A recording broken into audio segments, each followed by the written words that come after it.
Well, hello, this is Jeffrey Evans, and I'm talking today with Pastor Albert Gregg, longtime pastor of College Heights Baptist Church in Temple, Texas. And I wanted to just talk to you today a little bit about your calling and the work that God has put you into. So, how are you doing? Doing fine. All right, I guess we'll jump right into it. First, I want to talk a little bit about your call to preach. So if you could just describe your call to preach, how God worked in your life there.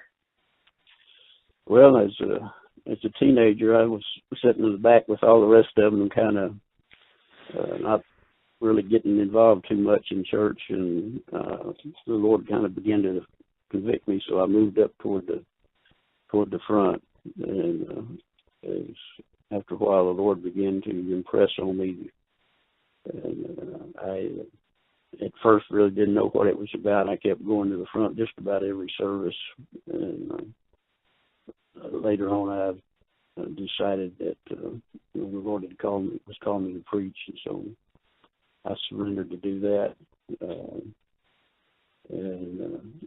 It took me probably a few months to really decide, but I never did say no. It's more or less what, and then I went ahead and surrendered to it. I was about 14, I guess, at that time. Okay, so roughly how long was that after you had trusted Christ as Savior? I was 11 when I got saved. Didn't go to church very much. It was probably over a year before I got baptized. With the family situation, sometimes it wasn't convenient. Sometimes my dad would send us to Sunday school. This is a weird thing. My dad would send us to Sunday school and church to get us out of the way so we could beat up on my mother, to be honest. And so the Lord just used that to get a hold of me, and I went to a revival. Really got me started regular church, and the preacher used an illustration. Of course, he was talking to lost people that when you're under a bell, you hear it real loud, but as you go over the hill, it gets less and less. And the Lord just used that to impress on me the need of getting closer to Him, and I guess that's what started it. And so I started going to church more regular, and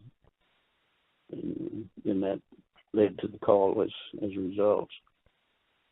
Gotcha. Okay. So how did you initially respond to the call? I mean, you were 14, so you still had high school and things, but how did it go from there? Well, I preached every once in a while.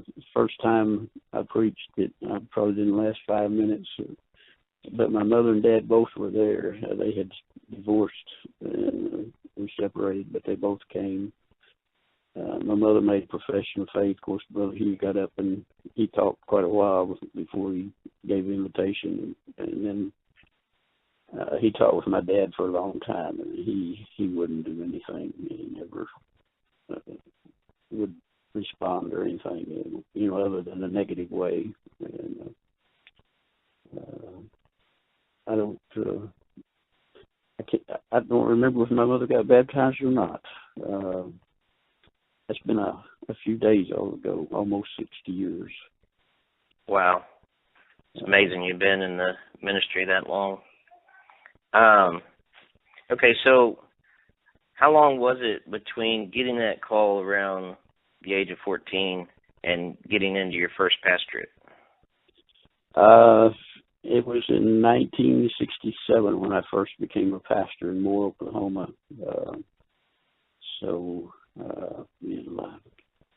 I was about 26, 27. I don't remember the exact age now. I'd have to figure it out.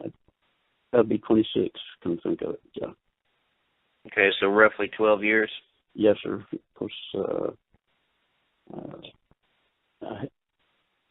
you've got some other questions. Maybe I ought to wait to give those first. Okay, well, let's go into that. So what kind of training did you receive? Well, of course, being faithful there at church, I think that's really the basis of what I depend on right now more than anything. I taught Sunday school for a while, and being a dumb teenager, I decided I want to go back in the teenage class.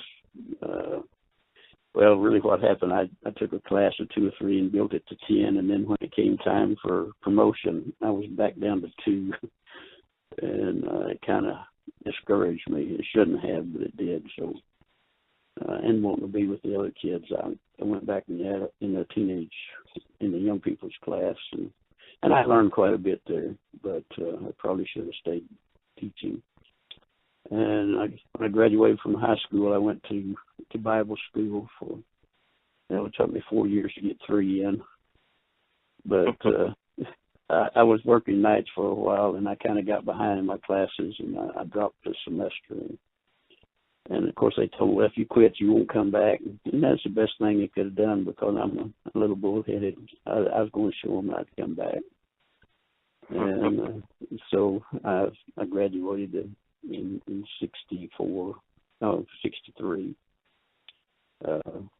And I was working with the church I was going to there, and got an offer for an associate pastor, and I too hurriedly accepted that. I shouldn't have accepted it. I was so excited about getting to work full time that I took it, and it didn't work out as well as it should have. But you learn things anyway, and the Lord blessed in some areas. And so after that, I went back to the church I'd been in before in Fort Worth at Lakin Street.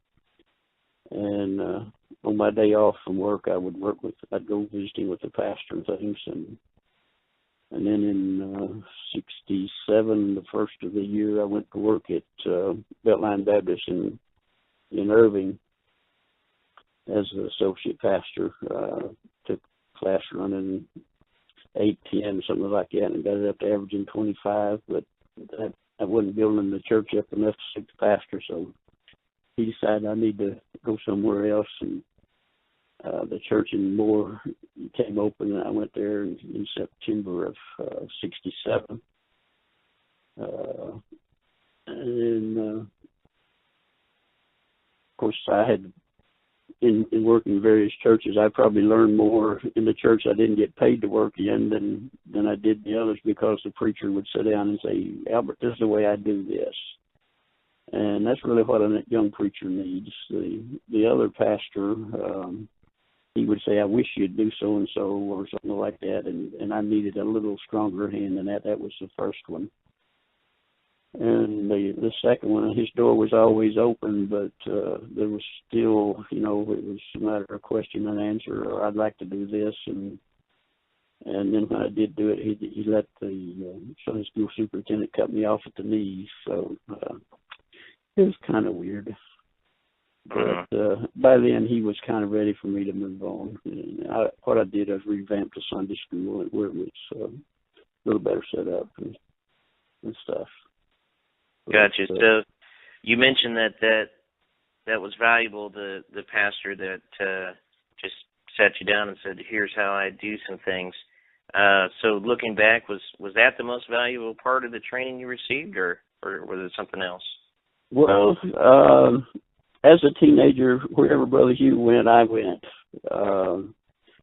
And whatever he was doing, I was doing. That was also very valuable. He was discipling me before we knew what discipling was. And I saw, firsthand in that. And then, like I say, the other pastor, it was a little more direct in some of these areas, so that all of this was valuable in learning, things that needed to be done and how to go about them.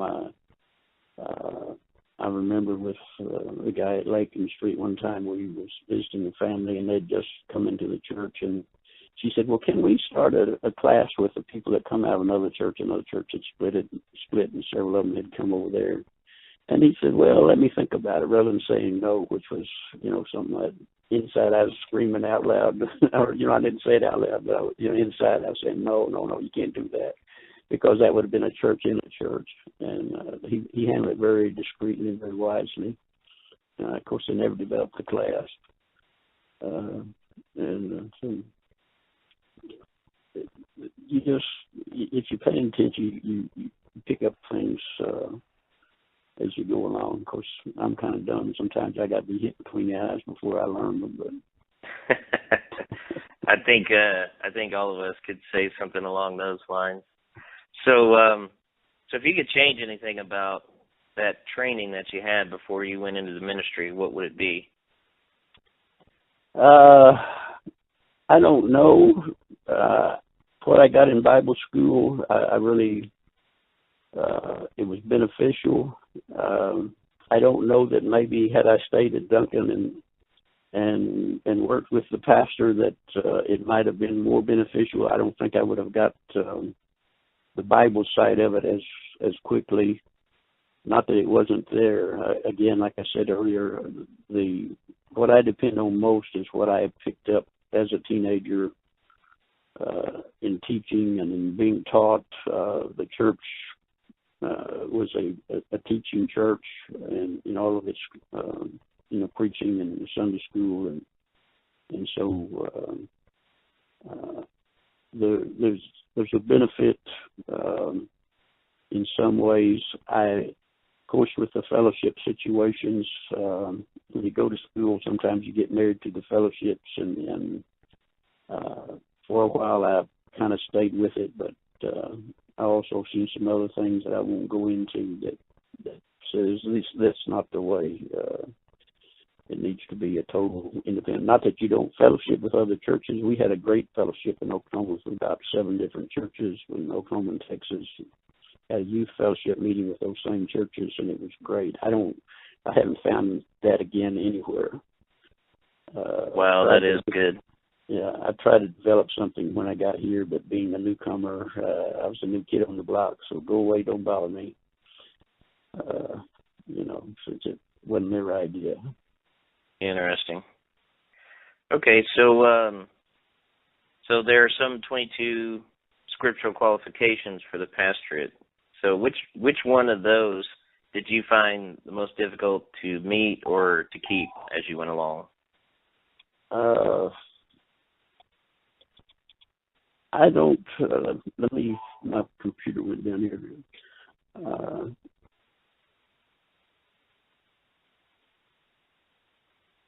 I think as you surrender to the Lord, that those things are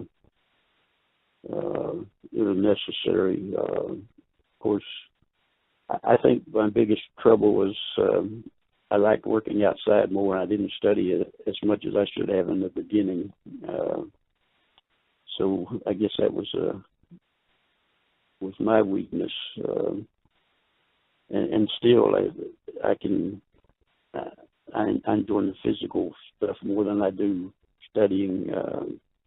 Visitation is, I'm an introvert, and so it's sometimes I've got to get that first door done before I can really get comfortable and get going with it.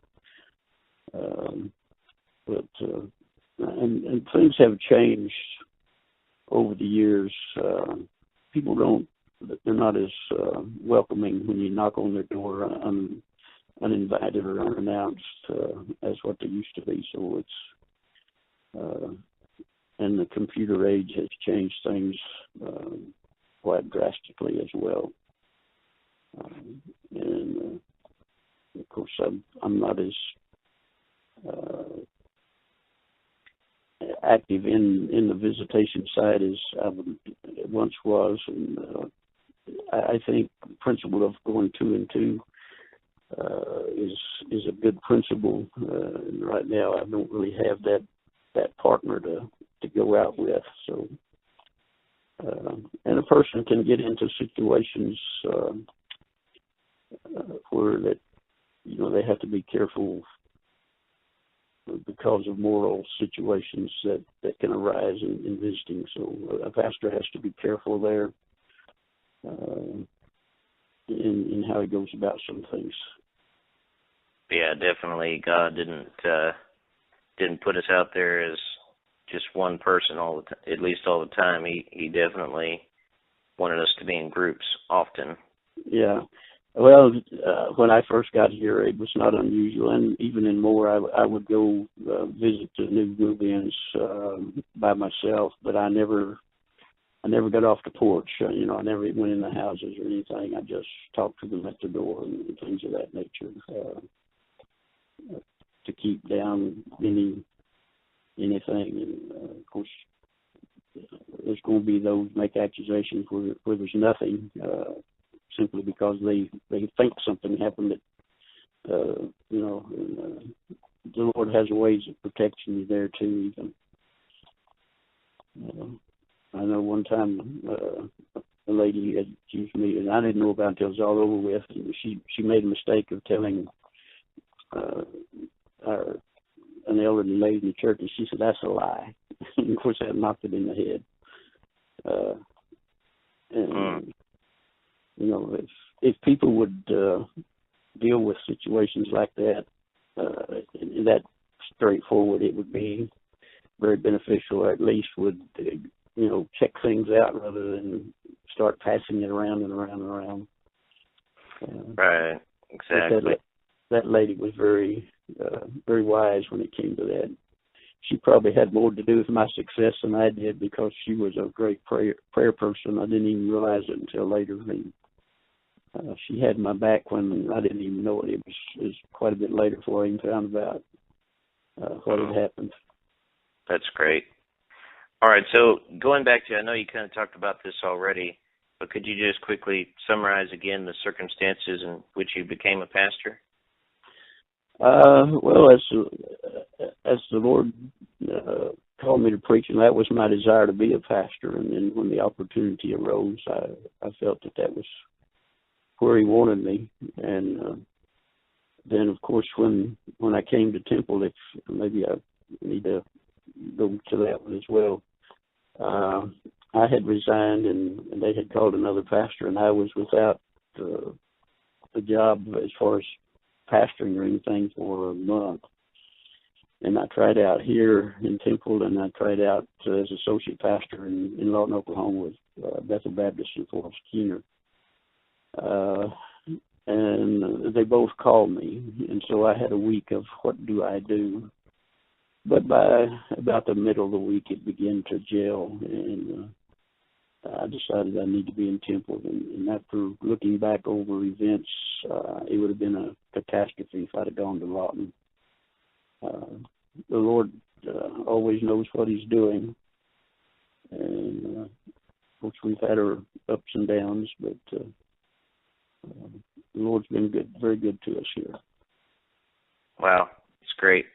All right, so I want to move into the desirable characteristics of preachers. So, in general, what do you believe is the biggest weakness among preachers today? The biggest weakness, wow. I don't know. I think sometimes maybe we become overprotective. We don't want to let our people have too much contact with other churches, especially when there's maybe several churches in an area.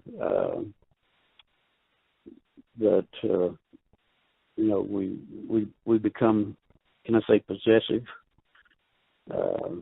I hope I haven't done that. But I see that there's some. I've had some wanting to tell me, well, so-and-so's got this member of mine, and so-and-so's got that member of mine, and this, that, and the other. They're not ours. They're the Lord's.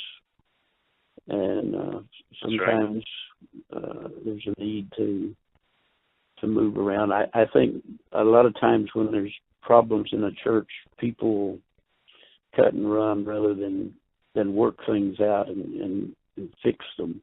And I think that's what needs to be done. And I think preachers should do their best to work with it. And you can't always do that. You don't. Sometimes you're not even given the opportunity. Right. All right. So if you were to just prioritize it, what would you say would be the 5 most important character qualities needed in today's pastors? Oh, I guess honesty would be up there, and I don't know that preachers are dishonest. I'm just saying that would be a needed thing. I think there needs to be openness,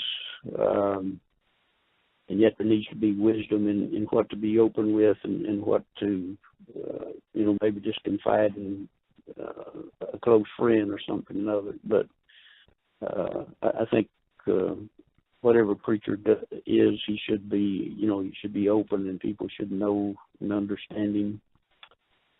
So you're talking about transparency. Yeah, that's another word that would be. Certainly, he needs to be friendly, and and do his best to reach people on their level. And maybe that would be a different quality of dealing with people, how they need to be dealt with. And there's where wisdom comes in, and it's very difficult sometimes to know how to deal with people. So you would say, kind of like Paul, being all things to all men? Right. And certainly, this probably shouldn't be the last, but prayer is a great necessity. And not only himself, but the church as well, because if God doesn't do it, it's not going to get done. Absolutely. We might build it off of personality, but have we got what God wants in that? So unless the Lord build a house, they that labor in vain. What God has to say about it. So. That's right. All right, so moving into the work of the ministry, how have you handled your priorities since becoming a pastor? There again is probably one of my problems is putting the first things first sometimes, but you develop a sense of what needs to be done and when. I don't say that my way's the right way, and this is a matter of every person's needs. But when I have things running the way I like for them to, like Monday is kind of a day to go to the bank, whatever, and just maybe buy whatever the church may need.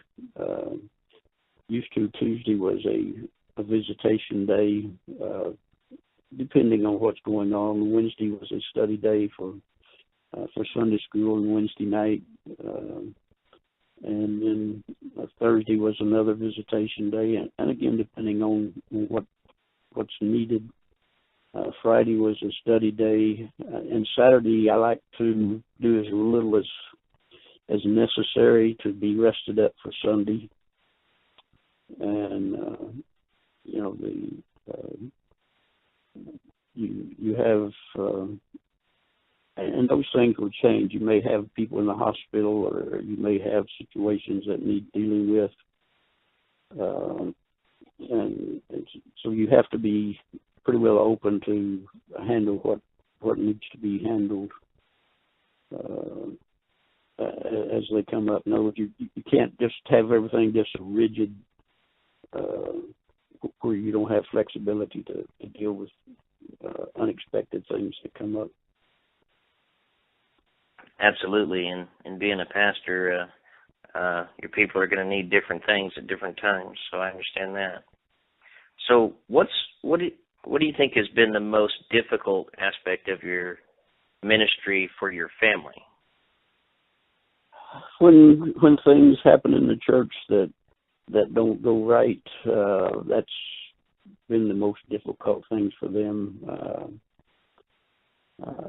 They can they can get hurt, and I think it's harder for them to shake it off than it is for a pastor to realize the need of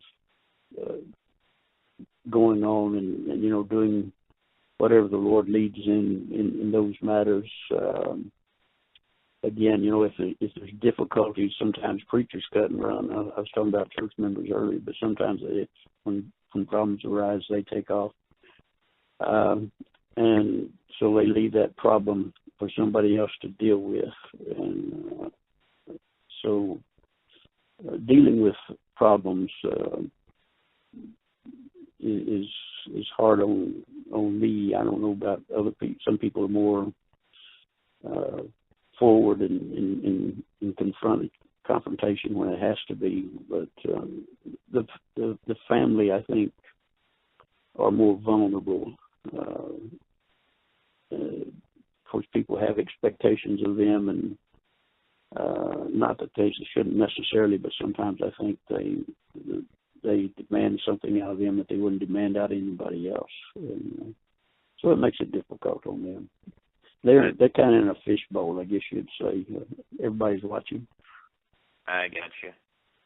So what would you say has been the most difficult aspect of working with other pastors or staff members, those that have been on your team in the past? Oh, I don't know. Of course, we had a guy in Moore that he went to school where I did, and he was kind of endearing himself to some of the members, and I was totally oblivious to what was going on until some other pastor pointed it out to me, and of course I might have dealt with it a little too quickly, but I dealt with it on a Wednesday night, and that Sunday he was gone, and some of our members were gone as well. So always handling situation, but it was something that had to be handled. And I don't know that I did it wrong. I don't know I did it right. But when you have things you have to confront and have to deal with, it's probably one of the less enjoyable things you do.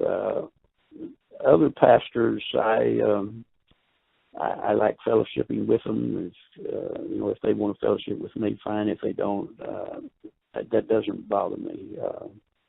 I try to deal with them as opportunity comes along, and maybe they think I'm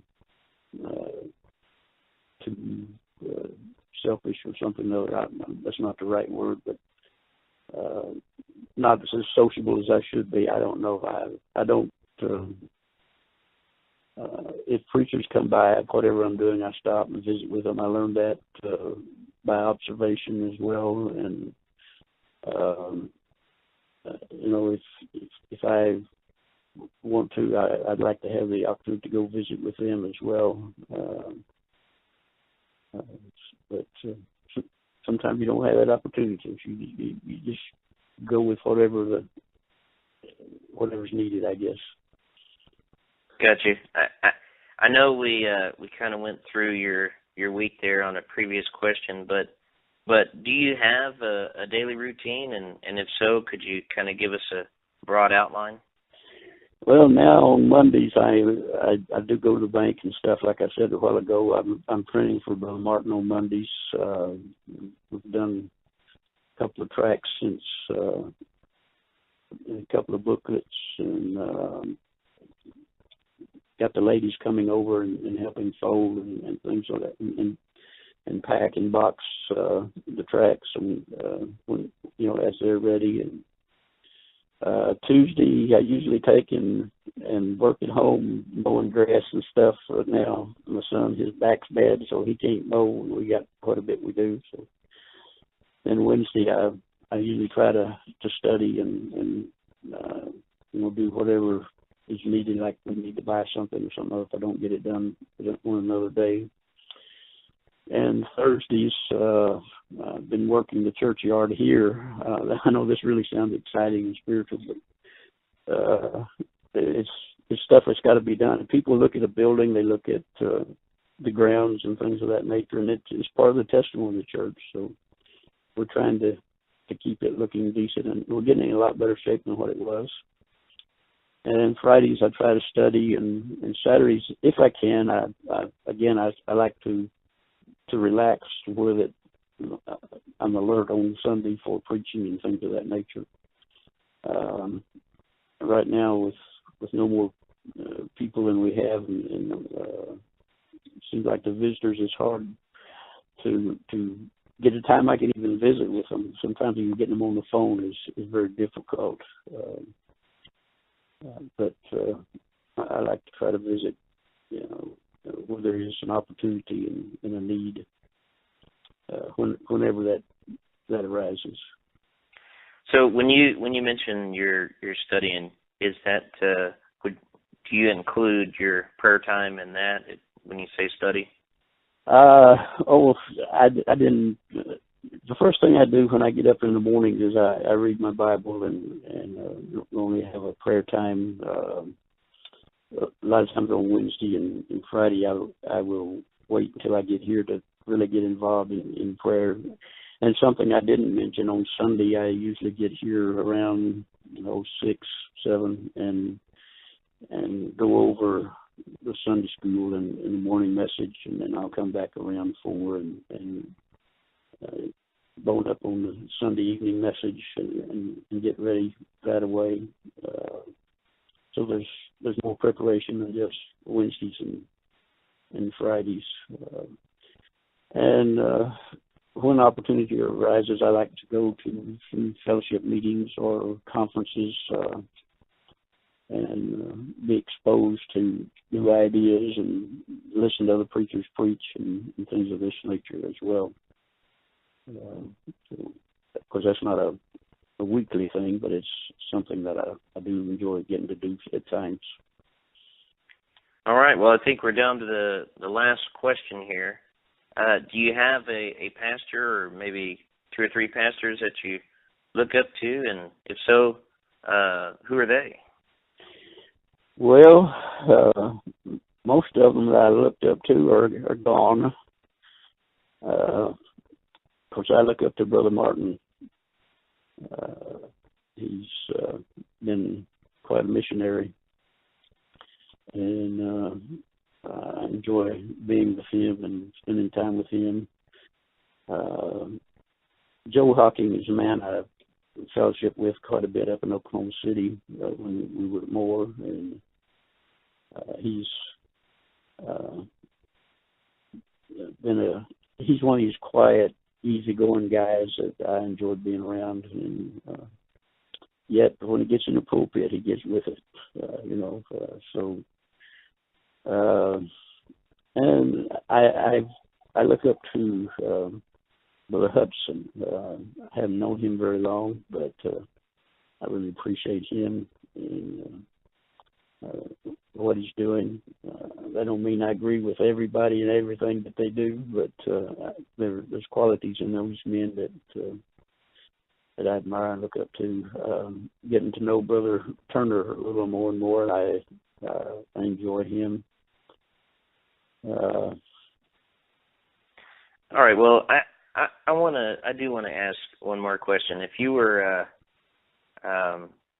if you could kind of get it down to one or maybe a handful of things, what would you